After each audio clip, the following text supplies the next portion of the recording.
नमस्कार। और आज का वीडियो हमारा उन लोगों के लिए है जो नोएडा और गाजियाबाद में अपने लिए एक इंडिपेंडेंट हाउस या विला देख रहे हैं। वह नॉर्मली अगर एक ह्यूमन टेंडेंसी की बात करें तो कोई भी घर से बाहर निकलता है तो उसके मन में ये रहता है कि यार मुझे फ्लैट नहीं, अगर घर ही मिल जाए तो वो मेरी टॉप प्रेफरेंस पे होगा। पर इसके लिए जानना ज़रूरी है क्या मार्केट में विला के या इंडिपेंडेंट हाउस के ऑप्शंस हैं, और अगर है तो किस प्राइस रेंज में हैं, और अगर हम उन्हें खरीद रहे हैं क्या उनमें कोई रिस्क या कोई प्रॉब्लम तो नहीं है। तो चलिए इस वीडियो में आज हम यही जानने की कोशिश करेंगे। अगर स्पेसिफिकली विलास की बात करें जो कि अप्रूव्ड हैं और साथ ही एक गेटेड एनवायरनमेंट में हैं और 3 मार्केट्स जिनमें नोएडा, ग्रेटर नोएडा और गाजियाबाद में हैं, तो ऑप्शंस बहुत ही लिमिटेड आपको देखने को मिलेंगे। वहीं पे नोएडा और ग्रेटर नोएडा में विलास के प्रोजेक्ट पिछले 3-4 साल में तो हार्डली ही कोई लॉन्च हुआ है, और जितने भी हुए थे वो ऑलरेडी बिक चुके हैं। उनमें जो भी मिलता है सब रीसेल में ही मिलता है। वेरस वहीं पे गाजियाबाद में ज़्यादातर जितने भी विलास के आपको ऑप्शन आज के टाइम में देखने को मिलेंगे वो ज़्यादातर आपको राजनगर एक्सटेंशन में ही देखने को मिलेंगे, नहीं तो NH24 पे आज के टाइम में कुछ प्रोजेक्ट्स वहाँ पे शुरू हुए हैं।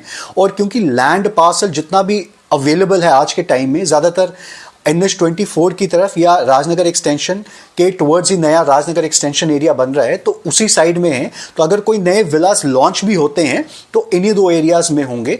बाकी नोएडा और ग्रेटर नोएडा में तो ज़मीन वैसे ही बहुत लिमिटेड है। अब स्पेसिफिकली अगर प्राइसिंग की बात करें तो चाहे नोएडा में जाइए, चाहे ग्रेटर नोएडा में, या इवन गाजियाबाद में भी चले जाइए, एक एवरेज और टिपिकल रेट तकरीबन 2 करोड़ से कम किसी भी अप्रूव्ड विला को आपको देखने का मिलेगा ही नहीं। तो अगर हमारा बजट लेट से 2 करोड़ से कम का है तो हमारा सजेशन ये होगा कि आप इंस्टेड फ्लैट के ऊपर कॉन्सेंट्रेट करिए अगर आप अप्रूव्ड देख रहे हैं। वहीं पे ऐसा नहीं है कि बिलो 2 करोड़ आपके पास ऑप्शन अवेलेबल नहीं है मार्केट में विलास के, पर ज़्यादातर जितने भी आपको देखने को मिलेंगे वो ज़्यादातर आपके अनअप्रूव्ड में हैं या आपके ज़्यादातर आपको अनअप्रूव्ड या वहीं पे जहाँ पे भी गाँव का एरिया लगता है तो वहीं पे देखने को मिलेंगे।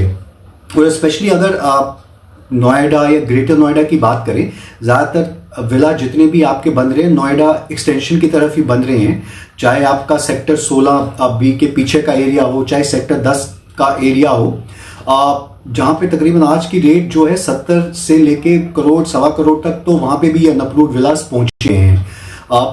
पर इनमें कुछ रिस्क है कि नहीं वो थोड़ा सा आगे जानेंगे। वहीं पे अगर बात करें गाजियाबाद में स्पेसिफिकली तो जितने भी ज़्यादातर आपके विलास जो लेट्स से बिलो 2 करोड़ की कैटेगरी में बन रहे हैं वो ज़्यादातर राजनगर एक्सटेंशन के थोड़े एक्सटीरियर एरियाज हो गए, या वहीं पे NH24 से जुड़े हुए थोड़े से एरियाज आपका जैसे लाल कुआं या वहीं पे दादरी की तरफ जाता हुआ एरिया। तो लेट्स से कि अगर हमारे को डिसाइड करना हो कि यार हमारा बजट जो है तकरीबन थोड़ा सा एक अफोर्डेबल रेंज का ही है पर जहाँ पे रिस्क थोड़ा सा कम हो, तो यार हम तो गाजियाबाद प्रेफर करेंगे। बिकॉज नॉर्मली हमने देखा है कि ग्रेटर नोएडा और नोएडा साइड में क्योंकि अथॉरिटी का काफ़ी इंटरफेरेंस है तो काफ़ी सारे विलास बनने के बाद भी टूट जाते हैं, जो कि एक रिस्क फैक्टर काफ़ी बढ़ा देता है। और नॉर्मली अगर आप इन एरियाज में ले भी रहे हैं तो कोशिश करिएगा कि जो मेन रोड से तकरीबन 500 मीटर ही अंदर लीजिएगा। बिकॉज अगर 500 मीटर की विजिबिलिटी में आते जाते अथॉरिटी के ऑफिसर्स को दिखाई भी देता है तो ये मान के चलिए कि आज नहीं तो कल टूटने के चांसेस उसके काफ़ी ज़्यादा हैं। वहीं पर अगर गाजियाबाद में बात करें स्पेसिफिकली जहाँ पे अथॉरिटी का इंटरफेरेंस थोड़ा सा कम है, जहाँ तक हमारे को दिखाई देता है वो NH24 का लाल कुआं या वहीं पे आपका दादरी की टूवर्ड जाता हुआ एरिया है। और वहाँ पे भी मगर यही चीज़ है कि अगर मेन रोड है उससे थोड़ा सा दूरी रही है, मेन रोड से 250-300 मीटर अंदर अगर लेंगे तो तब भी सेफ रहेगा, क्योंकि main road being a commercial property वहाँ पे अथॉरिटी का भी और दूसरे का भी इंटरेस्ट आपका बना रहता है।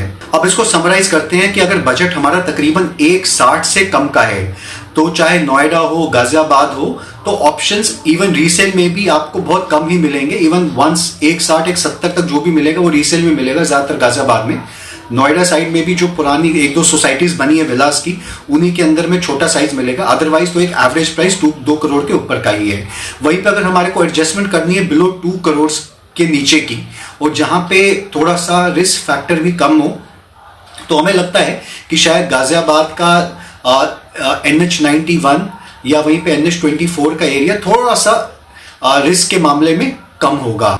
पर अगर हमें रिस्क फ्री कुछ चाहिए तो हमारा तो सजेशन रहेगा कि विला जो कि नॉन रेरा है उनको छोड़ ही दीजिए। इससे बेटर है कि आप रेरा अप्रूव्ड कोई फ्लैट ले लीजिए, कम से कम एक पीस ऑफ माइंड भी होगा और कल को ये खतरा नहीं होगा कि यार इसने तोड़ दिया, उसने गिरा दिया, ये हमें लगता है। बाकी तो फिर इंडिविजुअल चॉइस और प्रेफरेंस के ऊपर निर्भर करता है। बाकी काफी सारी तो कॉलोनी यहाँ बनी हुई है, लोग रह भी रहे हैं सालों से, पर वही है कि देख के रहना पड़ेगा कि यार कि नजर में ना आए, विजिबिलिटी में थोड़ा सा कम हो, बस इतना ही आपको देखना पड़ेगा।